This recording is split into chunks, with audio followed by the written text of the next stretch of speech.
The sun was just beginning to rise over the airport. The terminal was quiet, peaceful, and cold. IBRAHIM Traoré waited calmly at gate 37. He wasn't wearing a suit. There were no bodyguards, no luxury accessories. To most eyes, he looked like any other African traveler.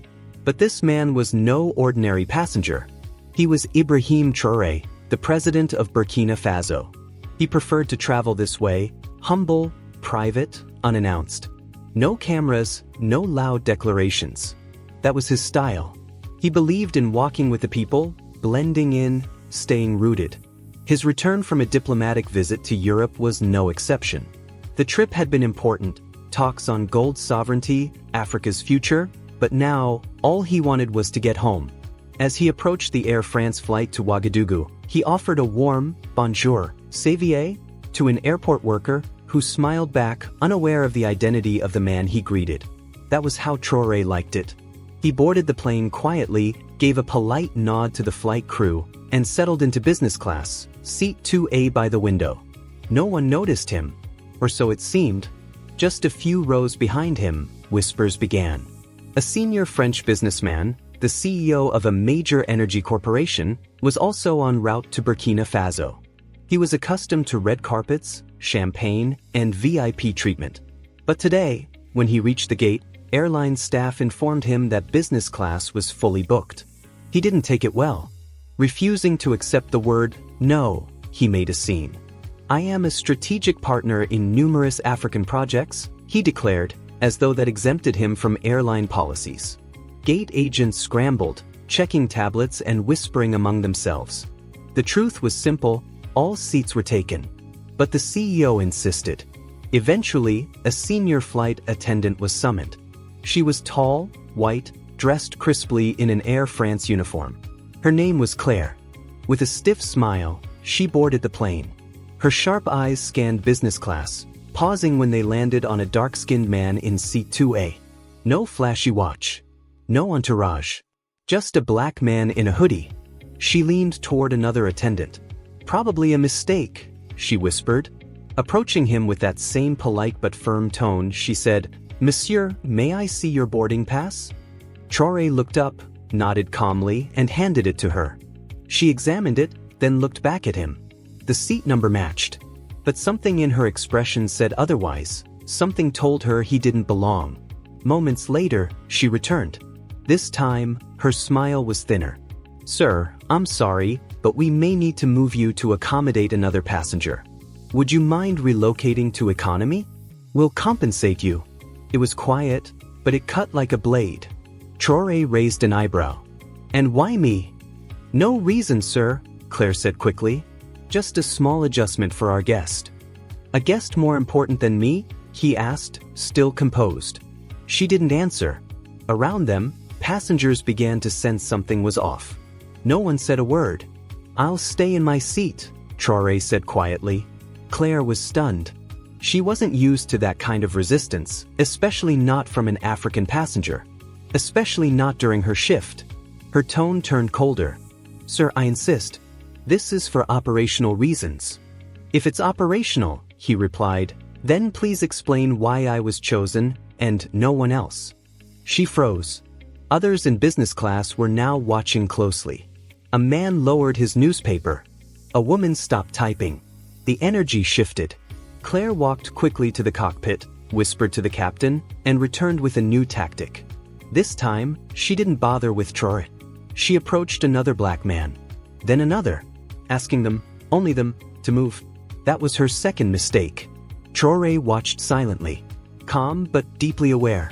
A young African man, perhaps in his late 20s, looked confused as Claire pointed to his seat. "Why me?" he asked. Claire gave no answer, just took his boarding pass. Then Traoré stood. "Enough," he said. His voice was low but weighty. "You are making decisions based on skin color, not boarding passes. That is called discrimination." Claire stiffened. "Sir, I'll have to ask you to sit down. Please don't cause a scene." He met her gaze. Something about it made her breath hitch, calm, unshakable, commanding. But still, she didn't recognize him. To her, he was just another difficult passenger. She walked off again, frustrated. "These people," she muttered in French, "always causing problems." Meanwhile, the CEO was escorted on board, beaming. Claire greeted him with extra cheer, offered him champagne, promised the seating issue was being fixed. Back in seat 2, Traoré fastened his belt. Said nothing. His calmness spoke louder than outrage. Mid-flight, Claire returned. "Would you like anything to drink, sir?" she asked, with that same artificial smile. "Water is fine," he said without looking up. No apology. No recognition. The CEO was pampered, jokes, laughter, flattery. "Burkina Faso is lucky to have us," he said smugly. "We bring order to chaos." Claire nodded eagerly, unaware that the man he was mocking was 2 rows away. One passenger, an African nurse returning home, saw it all. She leaned to her neighbor and whispered, "That's our president. They don't even know." Hours later, the plane began its descent into Ouagadougou. Outside, red soil and golden sun. But on the tarmac, something unexpected was happening. Military vehicles, SUVs, a full presidential escort. Inside, passengers whispered nervously. "Are we landing into a war zone?" someone asked. "No," another replied. "This looks like a head of state." The CEO chuckled. "Must be for me." Claire smiled back, preparing to personally escort him off the plane. But the moment the aircraft stopped, everything changed. A tall officer in a black beret boarded. Boots echoing, eyes scanning. He stopped at 2A. "Mr. President, welcome home." Silence gripped the cabin. Claire's face went pale. The CO stared in disbelief. "President?" Traoré stood slowly, dignified. Not a word spoken. Another officer stepped forward. "You too," he said, addressing Claire and the CO, "are to come with us. Now." "Wait, what?" Claire stammered. "Why me?" "You are being detained for questioning," the officer replied. "You publicly disrespected the head of state on national soil. That's a serious offense." Claire's laugh was nervous. "It was a misunderstanding. I didn't know who he was." No one listened. Traoré stepped off the plane into cheers and salutes. Cameras flashed. Ministers bowed. Meanwhile, Claire and the CO were led away in handcuffs, faces pale, pride shattered. They were driven off in separate SUVs, surrounded by presidential guards. Inside the terminal, President Traoré addressed the press. "Calm but cutting. In Burkina Faso, we do not judge a man by his skin. We do not bow to money or colonial echoes. We value dignity, humanity, and our people. That is the new Africa." The story went viral. Videos leaked.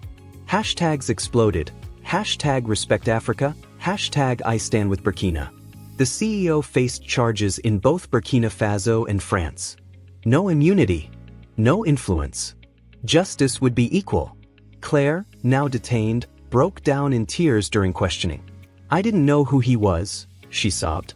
"I was just following procedure." The investigator stared at her. "You didn't need to know.